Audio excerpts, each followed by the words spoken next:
Bonsoir à tous et bienvenue sur le plateau d'Un Cœur qui écoute votre émission de spiritualité. Ce soir, je vous invite à partir dans une émission avec un début musical de toute beauté grâce à Élodie Soulard. Bonsoir, bienvenue. Bonsoir Cyril. Alors vous êtes accordéoniste professionnel, concertiste peut-être, on peut dire ça comme ça.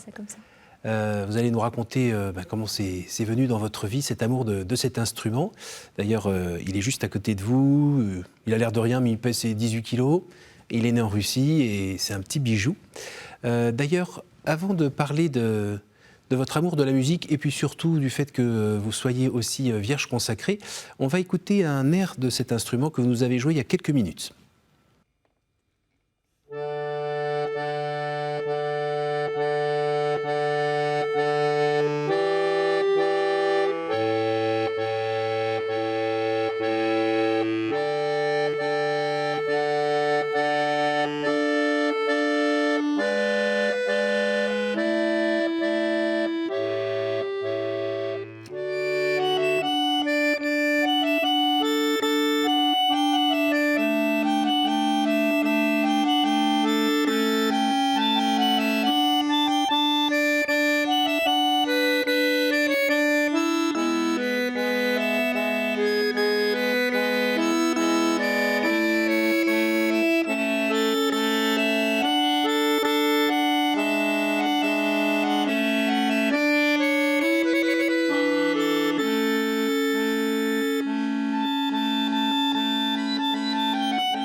Écoutez, c'est délicieux, c'est merveilleux, c'est fin, c'est de qui ?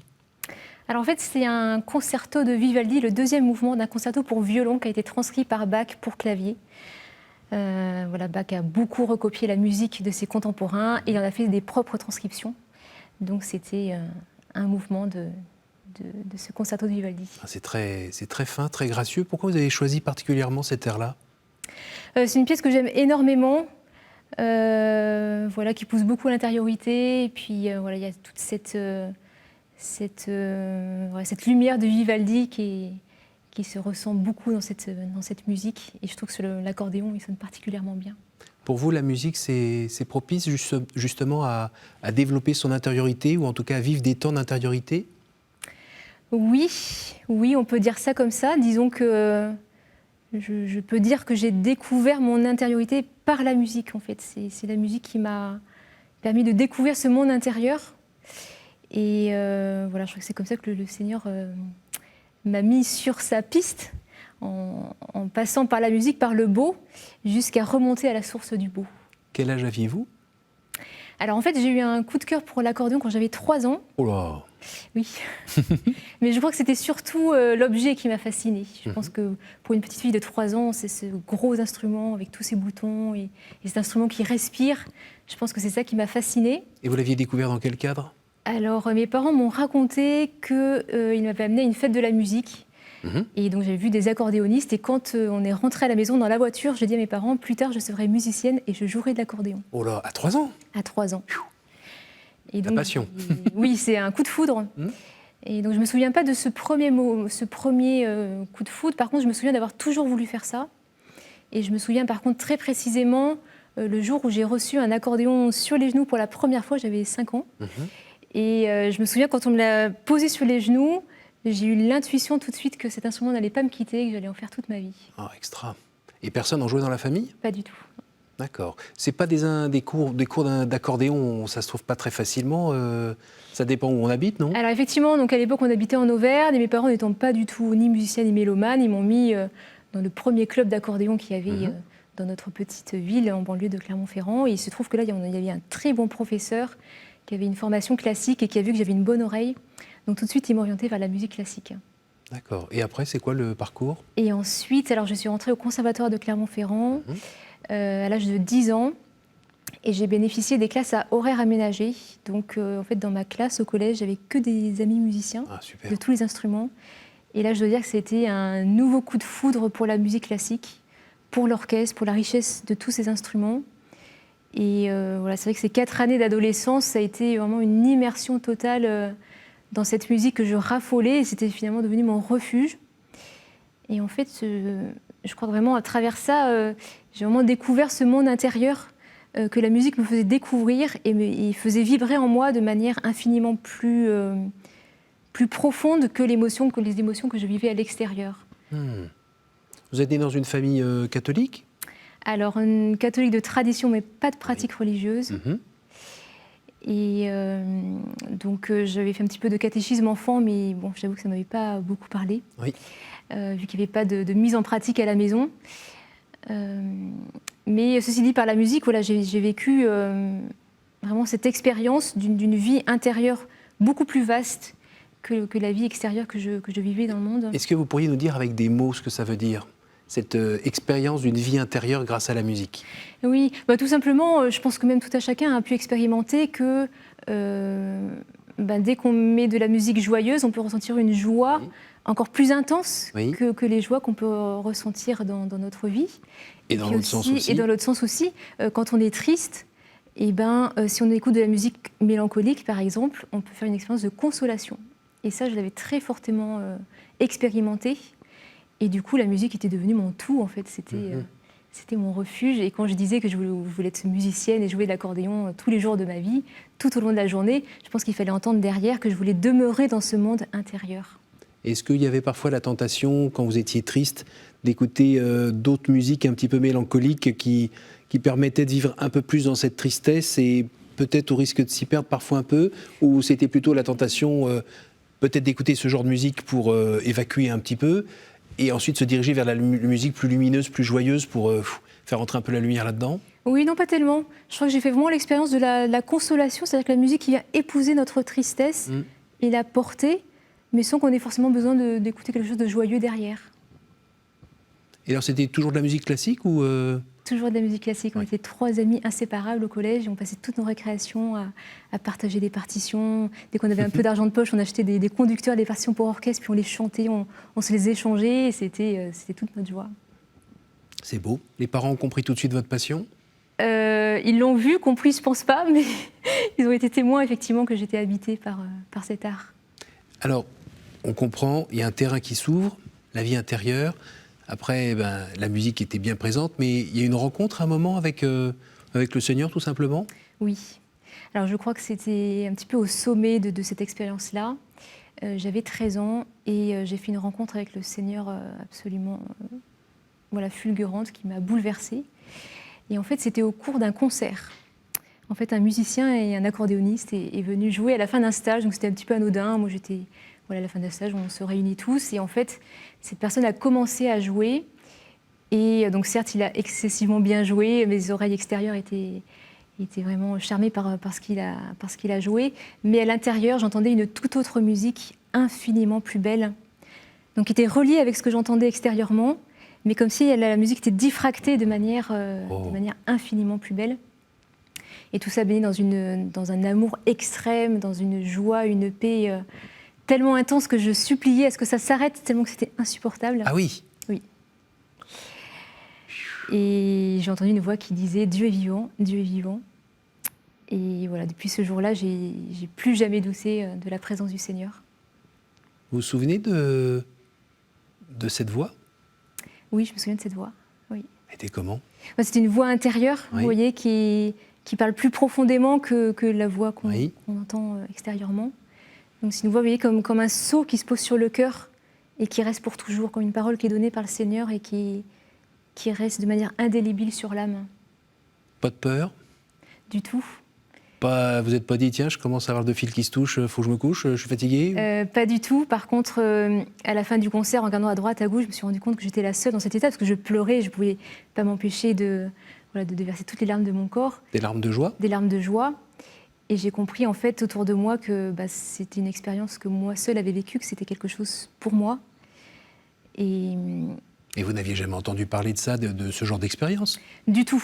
Et justement, du coup, c'est resté mon secret pendant très longtemps parce que je n'avais pas de mots à mettre sur ce que j'avais expérimenté. Donc, n'ayant pas de mots, je ne voyais pas ni comment en parler, ni à qui en parler. Donc, c'est resté mon secret pendant plusieurs années. Du genre 5 ans, 10 ans? Presque 10 ans. Disons qu'il a fallu presque une dizaine d'années avant que je chemine et que je fasse vraiment le chemin de rencontrer celui que j'avais... de venir en fait à la rencontre de celui qui s'était manifesté. Et donc c'est à l'âge d'une vingtaine d'années que j'ai demandé la confirmation à l'Église catholique. C'était le dernier sacrement d'initiation chrétienne que je n'avais pas reçu. Et justement, je me souvenais dans mon enfance que par rapport à ce sacrement, je m'étais dit, je me sentais absolument pas prête enfant, mais que je me disais, peut-être plus tard, adulte, ça me parlera et je serais contente de la préparer de manière très, très approfondie et consciente. Et c'est effectivement ce que j'ai fait quelques années plus tard. Alors pour rappel, la confirmation, c'est en gros reprendre ce que les parents ont fait pour nous avec le baptême, quand on a été comme ça, de dire oui, je le reprends à mon compte en fait. Voilà, et puis surtout la plénitude du baptême et la venue de l'Esprit Saint en plénitude, accompagnée de la mission que l'Esprit Saint nous donne pour vivre pleinement notre vie chrétienne.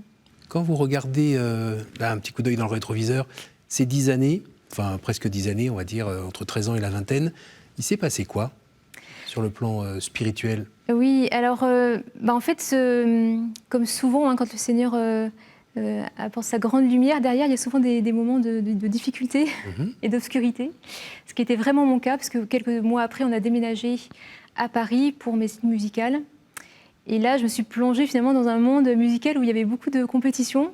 Alors pour moi, c'était extrêmement troublant parce que la musique était toute ma vie ma passion. Je me suis retrouvée finalement une concurrente parmi d'autres. Et c'était extrêmement difficile à vivre. Et puis, je me suis retrouvée vraiment dans le monde tel qu'il était. Un peu seule? Un peu seule. Et puis, je me suis vite rendu compte qu'en fait, la musique, elle comblait pas tout. Elle m'habitait toujours profondément, c'est toujours une passion, mais en fait, mon âme avait besoin de quelque chose de plus que la musique ne pouvait pas m'offrir. Donc ça a été un peu troublant, non? Troublant... Parce que c'était votre source quasiment d'eau vive pendant autant d'années. Tout d'un coup, se rendre compte que ça suffit pas, il y a quoi d'autre, non? Oui, c'est ça. Mais en même temps, c'était accompagné d'un tel changement de vie, si vous voulez, avec tellement de nouveaux repères que je ne me suis pas tellement... pas trop le temps. Voilà, posé plus de questions que ça. C'est juste au fil du temps où j'avais besoin de réponses sur un vide qui s'était creusé en fait en moi. Et alors, comment il s'est rempli ce vide? Et bien justement, donc en préparant ma confirmation, on a été préparé par un prêtre formidable. C'est un tout jeune prêtre qui a pris les choses très au sérieux et on a eu une formation où il nous a redonné le catéchisme, l'histoire du salut en profondeur. Et là, vraiment, je suis tombée amoureuse du salut. Et je sentais en moi un désir de me donner totalement à celui qui s'était donné totalement. Et donc, ne connaissant pas ce que était la vie consacrée, je me suis un peu demandé ce qui m'arrivait. Comment on vit pardon de vous couper, comment on vit cet élan inconnu, puissant. Comment on gère ça dans le monde dans lequel nous vivons? C'était un peu inexprimable parce que je ne savais pas du tout ce qui m'arrivait. Je ne savais pas ce que c'était que cette volonté de se donner totalement. Puis après, je me disais, mais peut-être que les prêtres, les religieux, c'est peut-être ça qu'ils ont ressenti pour se donner. Et puis je me disais, mais moi, je n'ai pas du tout prévu d'être religieuse, je vais être musicienne. Et puis surtout, je me disais, mais même à ma famille, comment je vais leur annoncer? Enfin, pour moi, ça ne collait pas du tout avec ce que j'avais imaginé de ma vie. Et en fait, ces moments de la confirmation, quand j'ai reçu le sacrement, que j'ai vraiment reçu une très grande paix et une force de répondre oui à cet appel, qui me paraissait une pure folie. Mais au fond de moi, j'étais accompagnée d'une grâce nouvelle pour l'audace de répondre oui à cet appel fou. Et sans la crainte de perdre toute cette partie musique? Du tout, j'étais prête à tout donner. C'est un super cadeau. C'est un grand cadeau. C'est une vocation. Voilà. Et ça, clair et net. Tout à fait. Et en fait, on voit que finalement, dans cet appel, il y a l'appel du Seigneur. Et puis dans la réponse, il y a aussi la force du Seigneur qui nous accompagne pour répondre. Vous pouvez nous dire un mot sur l'ordre des Vierges consacrées? Alors c'est vrai que c'est souvent un ordre qui est mal connu. Et en fait, je pense pour en parler simplement, je crois que c'est bon de voir l'origine de cet ordre. En fait, c'est la première forme de vie consacrée féminine dans l'histoire de l'Église, avant que la vie monastique naisse.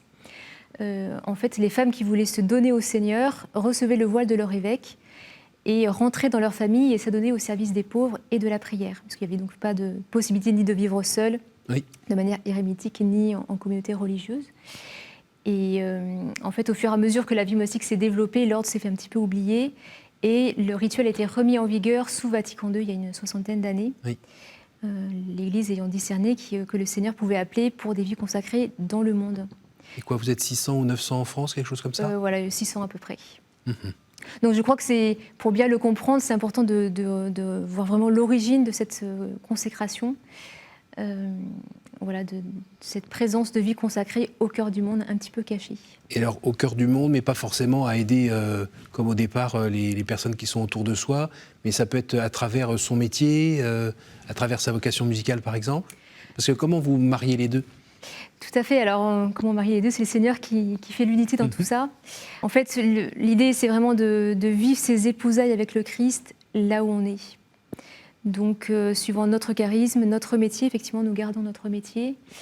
Et en fait, voilà, c'est de rayonner, de vivre cette consécration au cœur du monde, là où on est, avec parfois des missions paroissiales et ou diocésaines, donc de service des frères.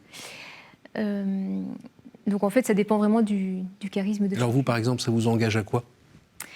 Alors, déjà, vivre de la prière, c'est la première chose à faire pour alimenter notre vocation.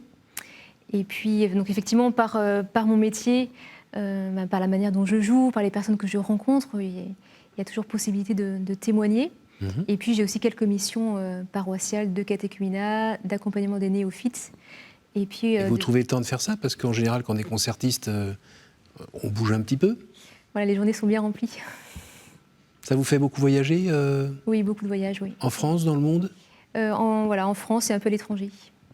Et puis il y a des histoires de disques à enregistrer par moment ou... Exactement, régulièrement des enregistrements. Là, il y en a eu 2 toutes seules et puis un à venir en duo. Est-ce qu'il y a des moments où votre vie, qui pourrait être très bien réglée, se dérègle un petit peu parce que décalage horaire, trop de fatigue, trop de projets, et qui fait qu'il y a un moment où vous rentrez un petit peu dans la zone rouge de trop de fatigue, et où c'est pas si facile que ça à vivre, tout ça en même temps? Ça vous arrive? Oui, bien sûr. Bien sûr. Et effectivement, ça fait partie aussi de la souplesse à trouver dans la vie consacrée. Voilà, tout simplement, par exemple, par rapport à l'office qu'on reçoit à la consécration.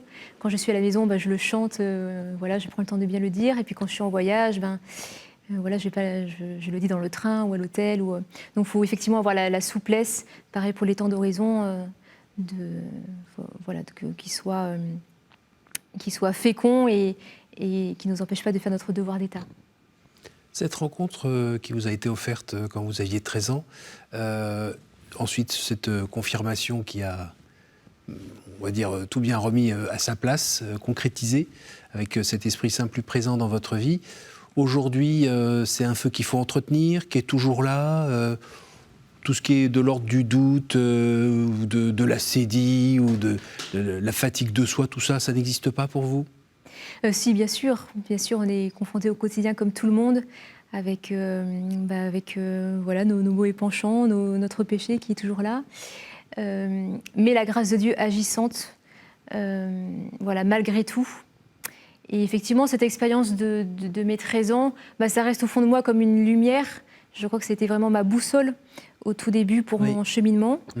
Et aujourd'hui, c'est vrai que quand j'y repense, je m'émerveille de voir comment le Seigneur avait tout prévu depuis le début. Je suis persuadée que le Seigneur me voulait consacrer depuis toute éternité et que c'est tellement beau de voir ce chemin qu'il a permis et sur lequel je l'ai cherché et je continue de le chercher.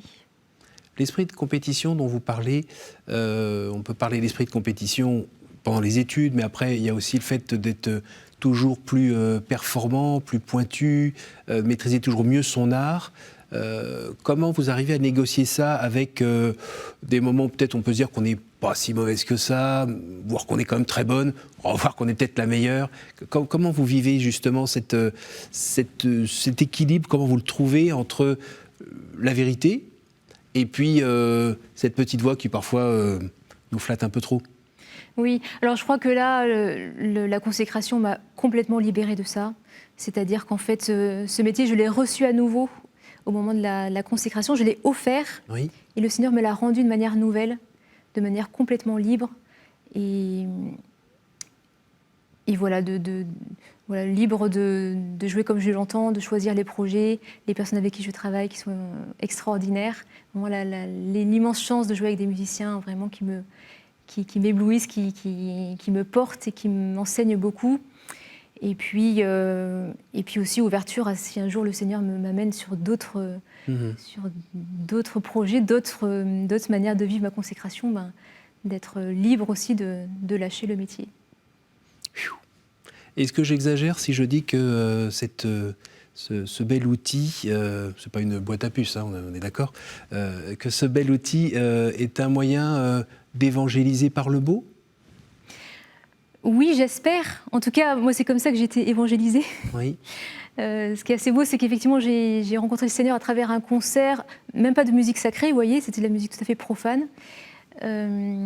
Donc peut-être qu'effectivement, à travers mon art, eh bien, certains vont être touchés et vont avoir envie de revenir à la source. Et en tout cas, c'est aussi un art qui me porte et dans lequel je m'épanouis comme au premier jour. Et vous cherchez à apporter quelque chose aux gens qui vous écoutent ou ça arrive vraiment après ? En fait, j'y pense pas. Oui. En premier, vous parlez avec lui ? Tout à fait. En fait, on sait que quand on joue tel qu'on est, en fait. Donc si ma vie est consacrée à Dieu, j'imagine que Dieu est présent dans la musique que j'offre, sans y penser consciemment. On arrive au moment des cartes, avec des questions très très compliquées. Est-ce que vous pourriez me dire un chiffre entre 1 et 10, s'il vous plaît ? 7. Vous êtes sûr ? Si vous pouviez revenir en arrière et changer quelque chose dans votre vie, que feriez-vous ? Rien.